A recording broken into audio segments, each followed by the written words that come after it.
Romans chapter 7. There's a lot here, so I want to focus on the second part of the chapter, particularly verses 7 through 25. What does the law do to people? What role does it play in our lives? Here, Paul says the law has at least two functions. Now, when I think about laws in general, like civic laws, the laws of the state, honestly, I'm not really excited. I think, great, here's a long list of things I cannot do. No fun, restrictions on my ability for me to be me and follow my desires.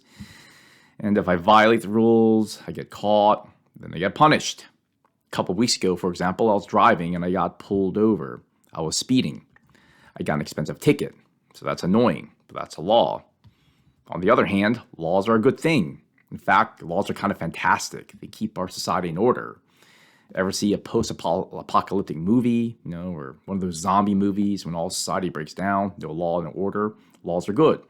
They allow us to live well. So the law has two functions. It has a negative function, makes me feel bad about myself and restricts me. But on the other hand, it allows me to live a really good life. It allows all of us to live good and ordered lives.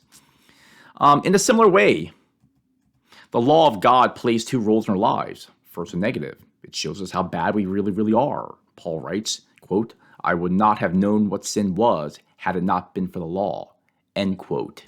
The law shows us how sinful we are. No law, we don't even know that we're sinful, but we are sinful, but we wouldn't know.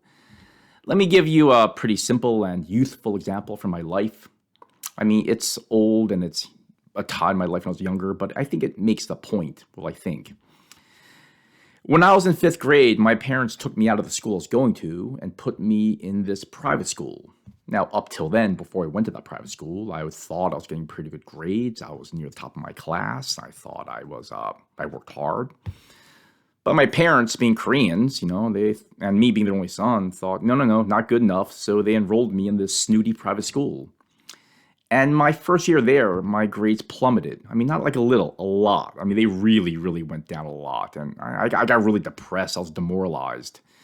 But I knew what was going on. I didn't suddenly get dumber over the summer between my two schools. It was pretty clear my new school had much higher standards. And I realized something. It's not that the school was cruel and arbitrary and unfair, just punished me for no reason. What I realized was I was lacking. I was inadequate. And until I went to that new school, I didn't know that I was lacking. But the high standards the school set showed me what I was by way of contrast. If you're not a Christian and you're living your life in this world in a pretty normal and average way, you probably think you're fine, morally, ethically. You think you're probably at least average, or even better yet, you're probably above average or slightly better morally than your neighbors. So naturally, you feel no guilt because you measure yourself against the standards of the world, because you're literally living in the world. Their standards are here, and you're living maybe even above it. But then, if you really and genuinely have an encounter with God, you see how deeply and profoundly inadequate you really, really are. Paul talks about how the law forces you to see how sinful you are. It's not that you're confronted by a list of rules on a piece of paper. You're confronted by God himself in a supernatural way. And this deep awareness of your own sin penetrates you deep inside. Then you realize what you are by way of contrast. Without law, without God, the laws are just words on paper. It doesn't really do much to you. Again, let me give an example. I had this childhood friend. We grew up together, and we went off different colleges. And over breaks, we would get together. I know we grew up at the same church together, but he really never really got into church or God or Christianity. While in college, we'd get together over the summers or breaks, and he was telling us about his life. I'm talking about my life, and during college, he lived basically like a frat boy, and let's just leave it at that. And he was doing some pretty bad stuff. Now, by typical college dude frat standards, he was completely normal. Morally, he actually might have been slightly above average. As far as he was concerned, no one was getting hurt. He was living a world in which he was doing stuff, but there were no victims.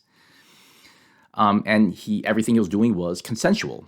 So, I was concerned about my friend, and I was a little horrified by the way he was living. So I tried to ask him, gently, do you ever think about this, that, consequences, damages that might emerge from you or the people you're interacting with years later? I'm just a little concerned about this. Would you treat your sister this way, your friends this way, your close friends? And his answer was always the same. I don't see a problem. This is what we all do, and it's fun. But when the standards are low, you look fine. But God has to come in from the outside and wake you up. It's like an alarm clock that shows us that we are asleep. And that alarm clock is supernatural. When you're asleep and you're dreaming, you actually don't know you're asleep and you're dreaming. You think you're fine, but something outside has to come in and wake you up. And that thing that comes in from the outside is the law. The law makes you feel bad. It shows us how lacking we are. But we don't despair. The law makes us feel terrible, as it should, but then it compels us to throw ourselves on the mercy of God. And the good news is God is merciful. That's the good news. That's the gospel. God is salvation. He offers it freely. He will save you. The law also has a positive function. It doesn't just show us how bad we really are, though it does. It also shows us how to live a better life. It shows us that there is a better life. Not just rules we need to follow, but under the law, under God rather, we live in a better world. C.S. Lewis calls this world that we live in right now the Shadowlands. Think about the shadow you cast on the sidewalk as you're walking on a sunny day. Your shadow, it looks like you, it's shaped like you, but it's a shadow. And compare you with your shadow. You are so much more complicated, interesting, and substantial, and rich than your shadow. But imagine if all you knew was shadows. What if you thought you were a shadow and everything around you was a shadow? That's all you knew. And you're living amongst your shadow, living amongst other shadows. And if that's all you knew, you'd be fine with that. That's all anyone knows. The whole world's a shadow, and you're one shadow among them. But then you encounter God by way of the law. And it's painful because you realize that your whole life you've been living a vapid and insubstantial, shadowy, wispy life. And you have a glimpse of the real person. That's the real you versus a shadow you. And then you realize, you're not a shadow, you're a person. And there's a whole world of substantial, real things out there. And then by the mercy of God, our lives become real, substantial. The law shows us what you are, but the law also shows you what you should be, what you could be. The law shows how we are lacking, but the law also opens up the window on the mercy of God, salvation, and a real, substantial, excellent life. So the law has two functions. It does cause us to be sad and grieve and feel guilty and realize what a wretch our lives are. But it opens up the window to what a great substantial life could be.